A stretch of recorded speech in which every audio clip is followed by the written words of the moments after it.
what is wrong with aging to begin with. In much of our culture, we see an emphasis on youth, on sustaining youth, on extending youth. What is youth? Youth is that incredible exuberance, that incredible sense that that life is being lived in the moment, that they're connected, not thinking, oh, should I do it, should I not do it, where should I be, what shall I become? No, it's that exuberance of the now.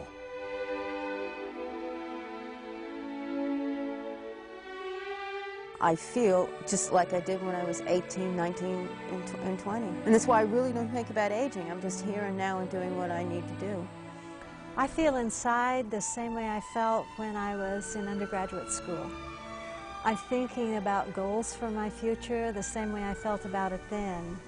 I just don't experience age as anything, you know, I'm 60s. It's no different than when I was in my 40s. I was probably worse off when I was in my 30s. I'm 53, right? So we all have this thing. I mean, I did it when I was young, 25 too, and I was a Playmate of the Year for Playboy. I was always finding excuses not to come to the party and not to really live up to my potential and go out there, you know, and take a risk and live life out on the limb.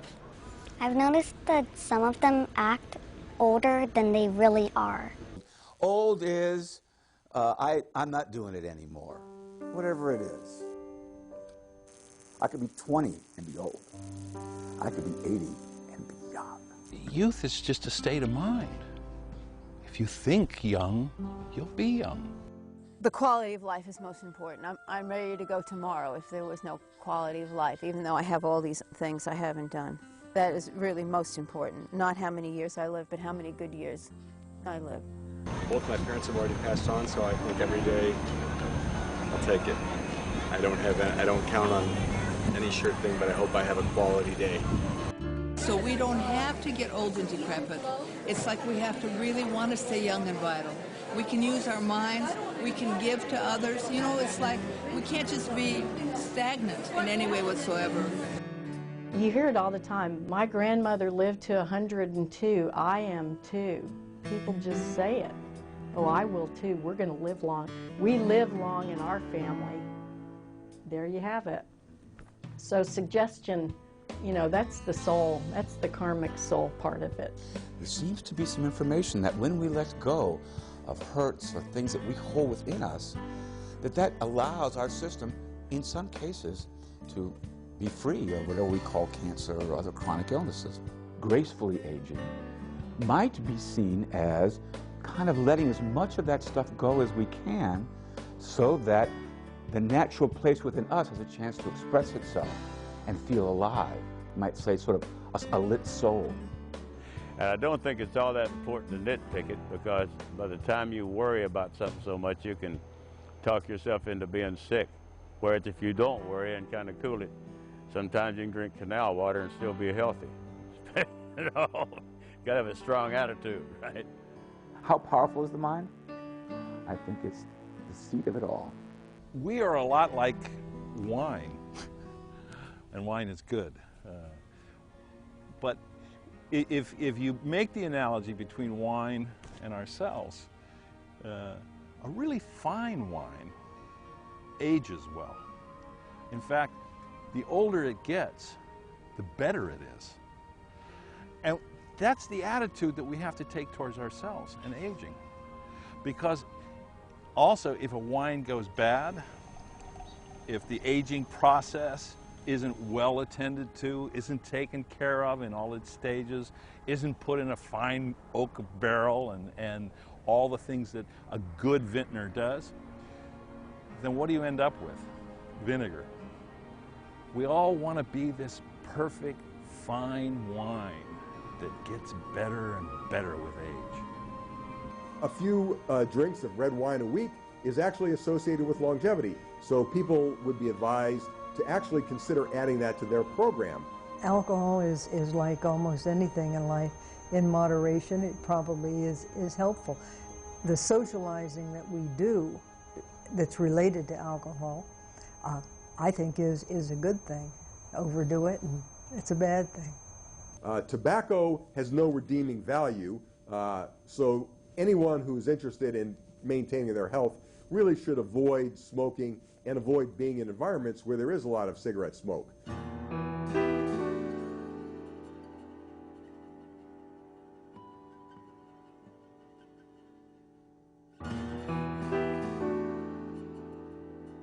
Don't smoke or anything because it can cause cancer, and that can cause you to die maybe sometimes. I had a heart attack, is what I had, you know, and I remember going to a ficus plant and sticking my head in the ficus plant and breathing that oxygen, you know, and I remember saying to God, you got to do it all the way, man. I ain't going to roll over. I'm going to fight my ass off, you know, so I did, and I got up, and I got on the plane, and I had 2 more, you know, and when I got back, I quit smoking, you know, and I started cleaning up my life bit by bit.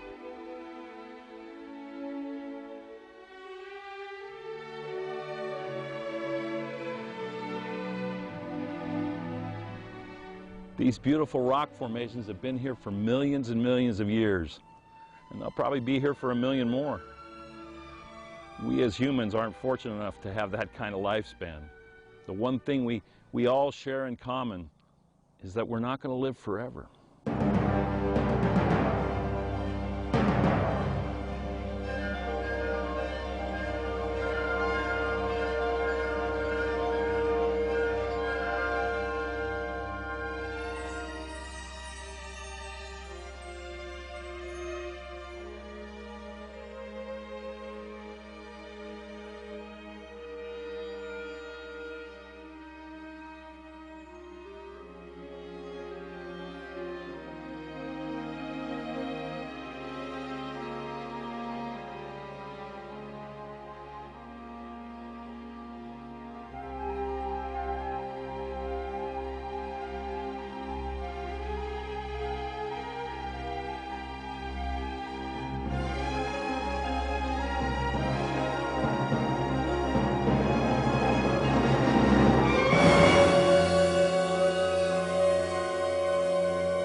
We know we are going to die, but we think we're going to die in a long time. We don't want to die right away.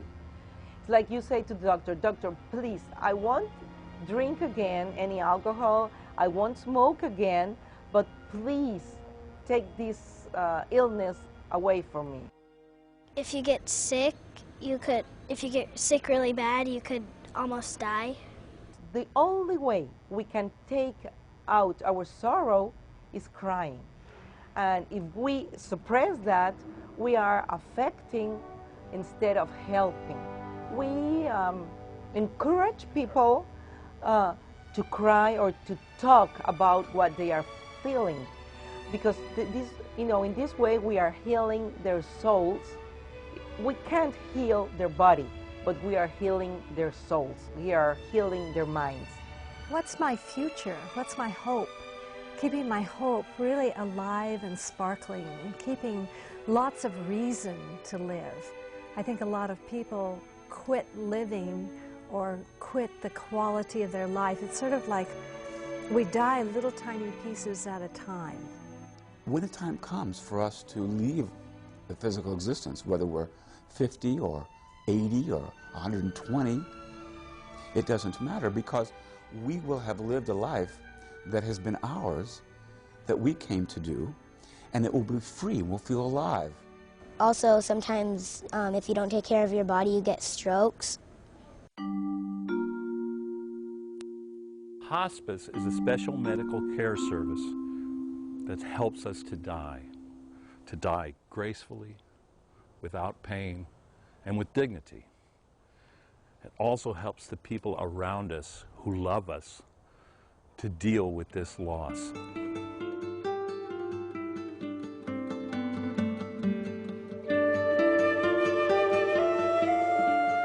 So when I went back to my country and I found out that we didn't have anything to help people die, I started this that you call hospice organization. I started that in Mexico. We help people understand what's going on that sometimes we are great, we can do many things, but sometimes we are sick and we have to work psychological on these things that affect us.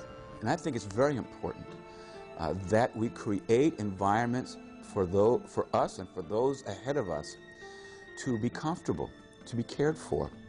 Because how we care for them is what we teach to those who come after us. And it creates a vibration in the world and allows their souls to make the transit in less pain. You will be angry with the ones that love you because are the ones that are with you.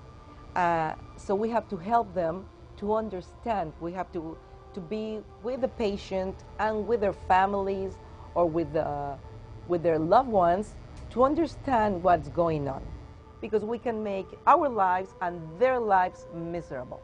They don't drive anymore, they take the buses, and they get like a helper to do all their grocery shopping and all their bill paying stuff. We live in a retirement community, continuing care, independent living or assisted living or health care. We made the right move at the right time, and I'm glad to be there. My parents did a very responsible thing. They on their own realized that they could not comfortably live independently as they had their entire lives. They were living at an isolated condo at the beach by themselves, and they decided it was time to move into an assisted living situation and find a new community of friends. It's changed their life.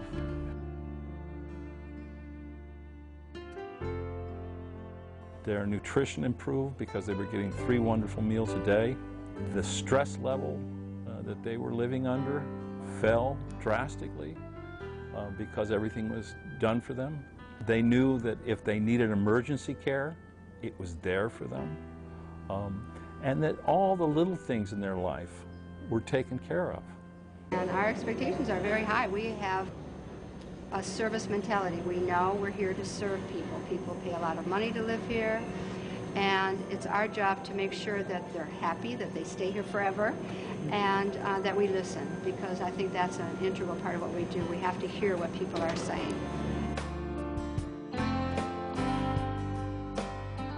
Assisted living has been proven with my parents, has enriched their lifestyle. I think they're as surprised as I am because they were so independent, but the assisted living situation has freed them to really enjoy their lives more now than ever. But I do need to get away from being just with older people. People are always happier at home, and nursing facilities are basically there because folks can't afford to have the help they need to stay home. We have millions and millions of hours of unpaid care done by family members, mostly women. And what we need is a system which gets unpaid help, the rest and respite and assistance that they need, so that it is possible for people to be at home if they want to be.